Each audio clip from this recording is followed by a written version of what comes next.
ಕರ್ನಾಟಕ ರಾಜಕೀಯದಲ್ಲಿ ಮತ್ತೆ ಸಿಎಂ ಕುರ್ಚಿ ವಿವಾದ ಭಾರಿ ಚರ್ಚೆಗೆ ಗ್ರಾಸವಾಗಿದೆ. ಉಪಮುಖ್ಯಮಂತ್ರಿ ಡಿಕೆ ಶಿವಕುಮಾರ್ ಅವರು ದೆಹಲಿಯಲ್ಲಿ ಬೀಡು ಬಿಟ್ಟಿದ್ದು ಸಿಎಂ ಕುರ್ಚಿಗಾಗಿ ಪಟ್ಟು ಹಿಡಿದಿದ್ದಾರೆ ಎಂಬ ಮಾತುಗಳು ಕೇಳಿ ಬರ್ತಾ ಇವೆ. 5 ರಾಜ್ಯಗಳ ವಿಧಾನಸಭೆ ಚುನಾವಣೆ ಮತ್ತು ದಾವಣಗೆರೆ ದಕ್ಷಿಣ ಮತ್ತು ಬಾಗಲಕೋಟೆ ವಿಧಾನಸಭಾ ಕ್ಷೇತ್ರಗಳ ಉಪಚುನಾವಣೆಯ ಫಲಿತಾಂಶಗಳು ಮೇ 4ರಂದು ಹೊರಬಂದ ನಂತರ ನಾಯಕತ್ವದಲ್ಲಿ ಬದಲಾವಣೆಯಾಗಬಹುದು ಅಥವಾ ಮುಖ್ಯಮಂತ್ರಿ ಸಿದ್ದರಾಮಯ್ಯ ಅವರಿಗೆ ತಮ್ಮ ಸಚಿವ ಸಂಪುಟ ಪುನರ್ರಚನೆಗೆ ಅವಕಾಶ ನೀಡಲಾಗುವುದು ಎಂಬ ಊಹಾಪೋಹಗಳ ನಡುವೆ ಈಗ ಉಪಮುಖ್ಯಮಂತ್ರಿ ಡಿಕೆ ಶಿವಕುಮಾರ್ ಅವರು ದೆಹಲಿಯಲ್ಲಿ ಬೀಡು ಬಿಟ್ಟಿದ್ದಾರೆ. ನೀವು ಸಣ್ಣ ಆಗ್ಬೇಕಲ್ವಾ? ಅದು ಒಂದು ಉತ್ತಮ ಆಹಾರದಿಂದ ಸಣ್ಣ ಆಗ್ಬೇಕಲ್ವಾ? ಪ್ರತಿದಿನ ನಮ್ಮ ಜೀನಿ ಸ್ಲಿಮ್ ನ ಯೂಸ್ ಮಾಡಿ ಯಾವುದೇ ಸೈಡ್ ಎಫೆಕ್ಟ್ ಇಲ್ದಂಗೆ ನೀವು ಸಣ್ಣ ಆಗ್ತೀರಾ.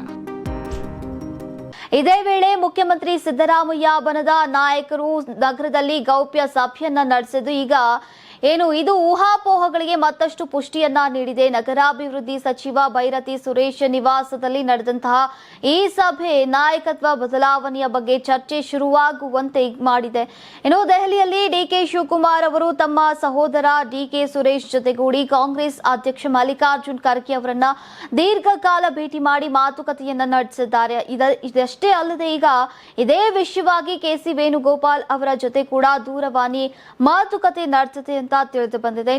ಈ ನಡುವೆ ಶಿವಕುಮಾರ್ ಮತ್ತು ಸಿದ್ದರಾಮಯ್ಯ ನಡುವಿನ ಒಪ್ಪಂದವಾಗಿದೆ ಅಂತ ಅವರ ಸಹೋದರ ಮಾವ ಮತ್ತು ಕುಣಿಗಲ್ ಶಾಸಕ ಡಾಕ್ಟರ್ ಎಚ್.ಡಿ. ರಂಗನಾಥ್ ಅವರು ಶನಿವಾರ ತುಮಕೂರಿನಲ್ಲಿ ಹೇಳಿದ್ದಾರೆ. ಆದರೆ ಸಿದ್ದರಾಮಯ್ಯ ಬಣದ ನಾಯಕರು ಹೈಕಮಾಂಡ್ ಸಂಪುಟ ಪುನರ್ರಚನೆಗೆ ಈಗ ಒಪ್ಪಿಗೆಯನ್ನ ನೀಡತ್ತೆ ಅಂತ ಬಲವಾಗಿ ನಂಬಿದ್ದು ರಾಹುಲ್ ಕೇಳಿದ್ರೆ ಮಾತ್ರ ಸಿದ್ದರಾಮಯ್ಯ ಅವರು ರಾಜೀನಾಮೆಯನ್ನ ನೀಡ್ತಾರೆ ಅಂತ ಹೇಳಿದ್ದಾರೆ.